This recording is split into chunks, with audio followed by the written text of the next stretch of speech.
యుద్ధం మనము కాదు చేయవలసింది, దేవుడే చేయాలి. చాలాసార్లు యుద్ధం మనం చేయాలని ఆరాటపడతాం. ఈ మధ్యకాలంలో శత్రువు మన మీద దాడి చేయడానికి చాలా రకాలుగా ప్రయత్నం చేస్తుంది.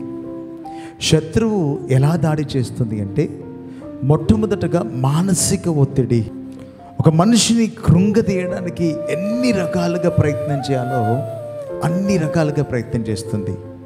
అంటే మనిషి బలంగా నిలబడినా కానీ ఆ బలమును తెలుసుకొని ఆ బలంతో నేను ఏమి జయించలేకపోతున్నాను కానీ మానసికంగా కృంగదీస్తే ఆ వ్యక్తిని నేను పడగొట్టొచ్చని అపవాది సులువుగా మానసికంగా కొడుతుంది. అప్పుడు మనం చేయవలసిన చాలా ప్రాముఖ్యమైన విషయం ఏంటంటే, మనం భయపడొద్దు, కలవరపడొద్దు, ఆందోళన చెందొద్దు. అపవాది తలను ఎలా మన కాళ్ళ కింద శీఘ్రముగా చితక తొక్కాలి అని ఆలోచన చేయగలిగితే, వాక్యం రూఢిగా చెప్తుంది, యుద్ధము నువ్వు కాదు చేయవలసింది, దేవుడే చేయాలి.